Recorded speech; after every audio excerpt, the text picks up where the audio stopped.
சுலைமான் அலைஹிஸ்ஸலாம் அவர்களுக்கு ஏராளமான அருள் வளங்களை வழங்கியிருந்தான். ஹாதா மின் ஃபضل ரப்பி, இது என்னுடைய இறைவன் எனக்கு வழங்கியிருக்கிற அருள்கொடை.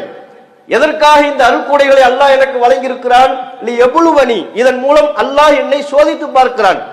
அஷ்குரு அம் அக்ஃபுர், நான் அல்லாஹ்விற்கு நன்றி உள்ளவனாக இருக்கிறேனா அல்லது இறைவனினுடைய அருள்கொடைகளை எல்லாம் மறந்து நிராகரித்து அல்லாஹ்வுடைய உதவி என்கிற அந்த சிந்தனையே இல்லாமல் போய் இறைவனுக்கு நன்றியற்றத்தனமாக நான் நடந்து கொள்கிறேனா? அல்லாஹ்விற்கு நன்றி செலுத்துகிறேனா அல்லது அல்லாஹ்வை மறந்து செயல்படுகிறேனா?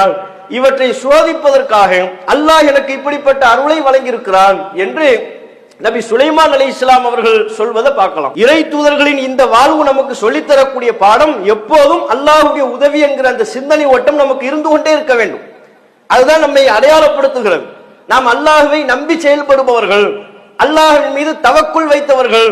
எந்த நிலையிலையும் எனக்கு ஆகுமான சூழல்கள் இருந்தாலும் சரி அல்லது வெளிப்புற சூழல் எனக்கு எதிரானவையாக இருந்தாலும் சரி, அல்லாஹ்வுடைய உதவி என்று ஒன்று இருக்கிறது, அதை நான் உறுதியாக நம்புகிறேன் என்று நம்பி செயல்படக்கூடிய ஒருவருடைய செயல்பாடு எப்படி இருக்கும் என்பதை இந்த சம்பவம்